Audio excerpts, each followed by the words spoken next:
O animismo é um dos pilares centrais do paganismo e de diversas práticas ocultas, fundamentando a ideia de que estamos rodeados por espíritos, inclusive dentro de nossas próprias casas. Essa crença espiritual atribui alma, consciência ou espírito a todos os seres, objetos e elementos da natureza. No animismo, não apenas seres humanos e animais são dotados de espírito, mas também plantas, pedras, rios, montanhas e fenômenos naturais como o vento ou o fogo. O termo deriva do latim anima, que significa alma ou espírito.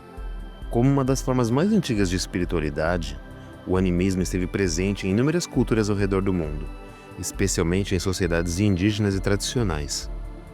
Apesar de suas raízes ancestrais, seus conceitos permanecem vivos, integrados a diversas religiões e filosofias contemporâneas, demonstrando sua atemporalidade e relevância.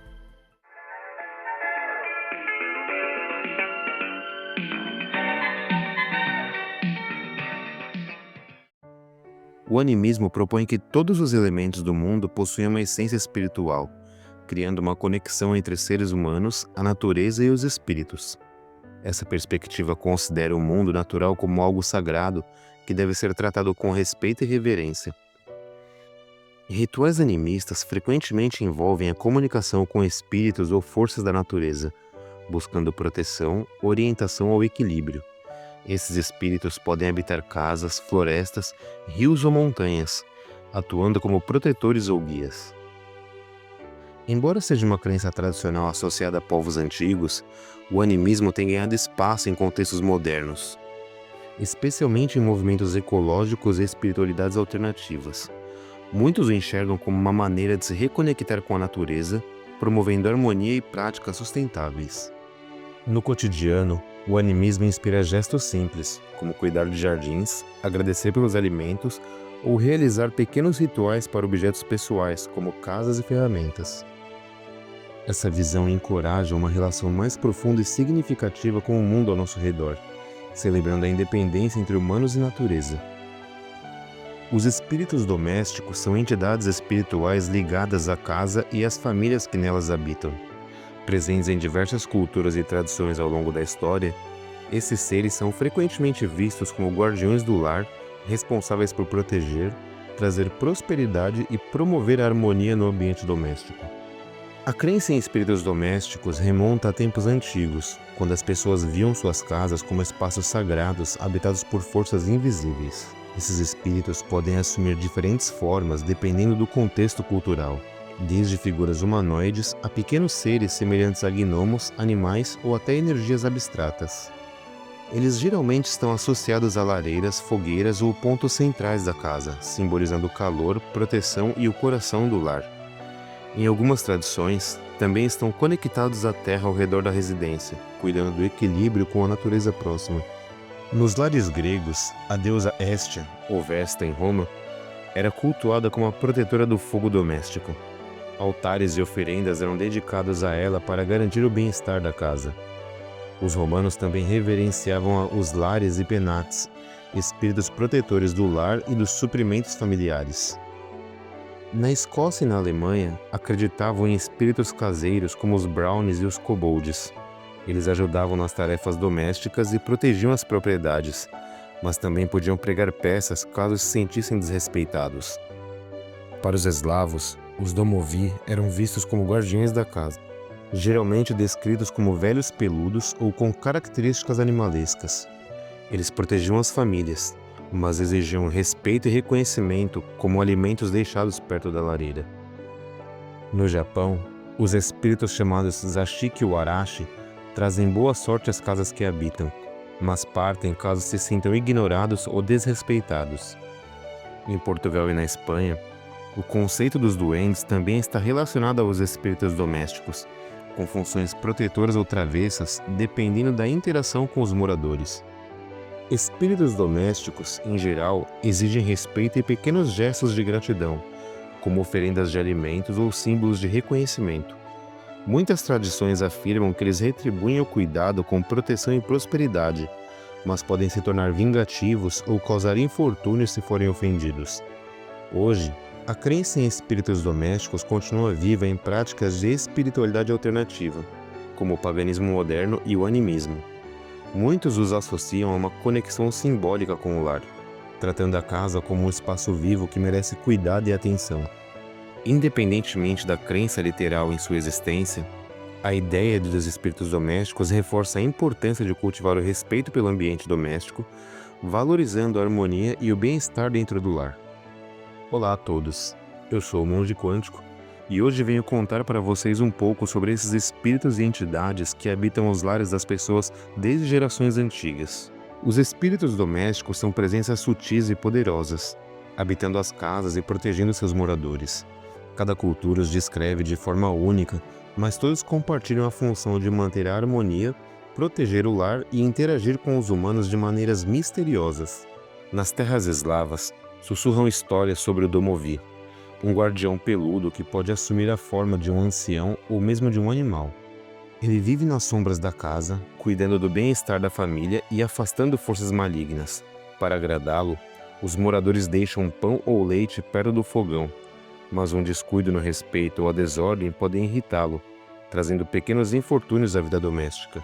Na Alemanha, ouve-se sobre o kobold, um pequeno espírito que raramente se mostra, mas cuja presença é inconfundível.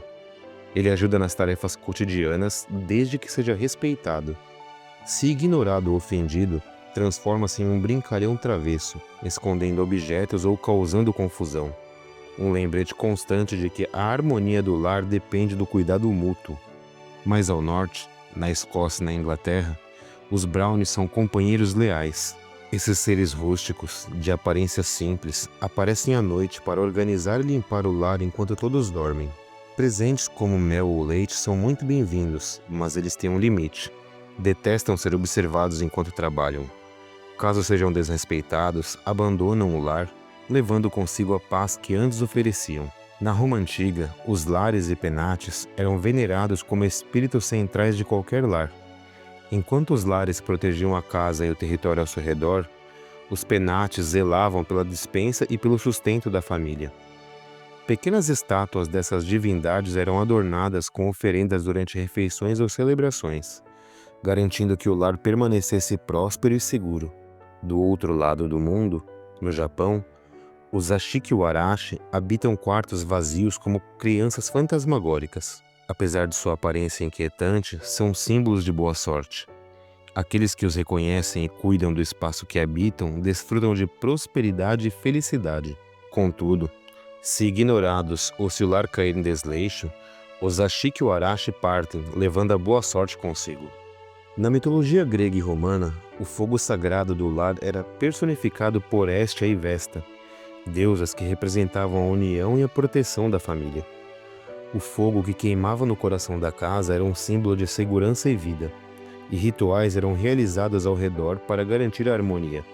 Porém, nem todos os espíritos domésticos são apenas protetores ou benevolentes. Nas tradições africanas, o Tokoloshi surge como uma figura ambígua, muitas vezes travessa ou perigosa. Pequeno e astuto, ele pode ser tanto um protetor quanto uma ameaça, dependendo de como é invocado e tratado. Em terras ibéricas e latino-americanas, os duendes são mais conhecidos. Pequenos, brincalhões e curiosos podem trazer leveza ao dia a dia com suas travessuras, como esconder objetos ou mover coisas de lugar. Gestos simples de agradecimento, como oferecer doces ou moedas, são suficientes para conquistar sua simpatia e evitar aborrecimentos. Esses espíritos, apesar de suas diferenças culturais, compartilham um ensinamento comum. O lar é mais do que um espaço físico, ele é vivo, um reflexo do cuidado e da harmonia espiritual. Reconhecer sua presença, mesmo que apenas simbolicamente, é um convite à conexão mais profunda com o lugar onde vivemos e as energias que nos cercam. Se você está gostando do vídeo, quero te convidar a se inscrever no canal, deixar seu like e um comentário com a sua opinião sobre este tema.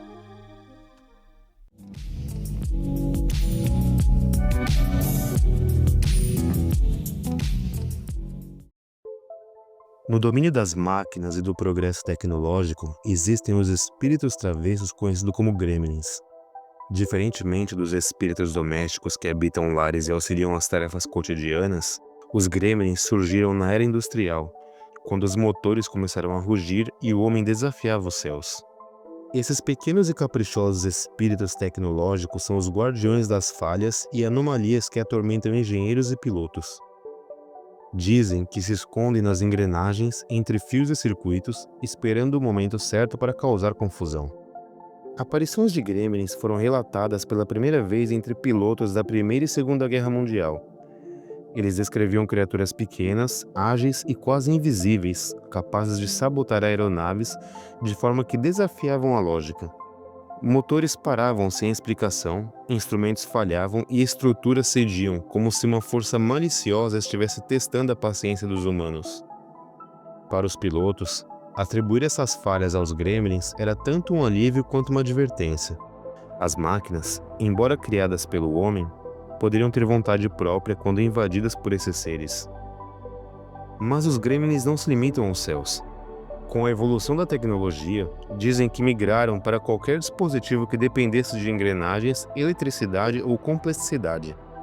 Uma máquina de escrever que emperra antes de um texto importante, um computador que reinicia sem aviso ou até mesmo um carro que se recusa a funcionar numa emergência, tudo pode ser obra de um gremlin, dançando no limiar entre o visível e o intangível.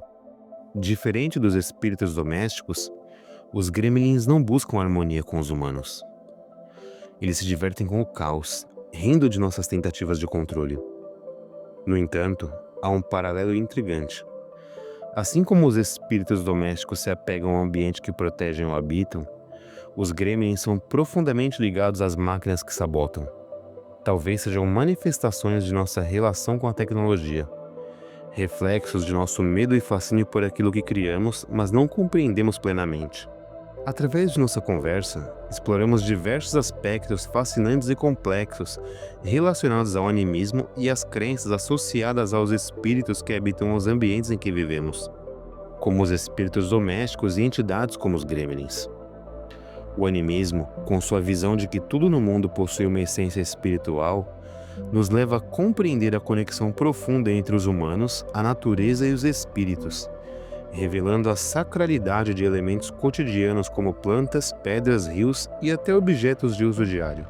Esse entendimento oferece uma perspectiva de respeito e harmonia com o mundo ao nosso redor, um conceito que é atemporal e se reinventa até nos dias de hoje, influenciando práticas espirituais e ecológicas contemporâneas.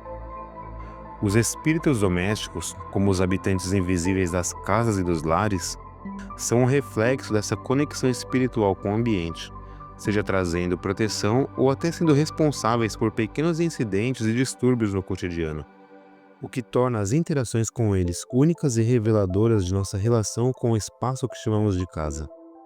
Esses seres, em sua maioria, buscam promover harmonia, mas por vezes geram confusão como uma forma de interagir com o mundo humano. Por outro lado, os gremlins, embora também representem forças invisíveis e misteriosas, possuem uma natureza mais caótica e destrutiva, desafiando a confiança que depositamos em nossas invenções e máquinas. Ao contrário dos espíritos domésticos, que são vistos como protetores ou colaboradores na manutenção da ordem, os gremlins surgem como um lembrete da vulnerabilidade da tecnologia e da imprevisibilidade do progresso. Eles exemplificam a forma como o ser humano, em sua tentativa de dominar o mundo natural e tecnológico, se depara com forças além de seu controle, refletindo as limitações de sua própria compreensão e a capacidade de governar o ambiente à sua volta. Assim, a interação com esses seres, seja no âmbito do espiritualismo ou da tecnologia, nos ensina sobre as forças invisíveis que operam em nossas vidas, sobre o equilíbrio entre o humano, o natural e o sobrenatural.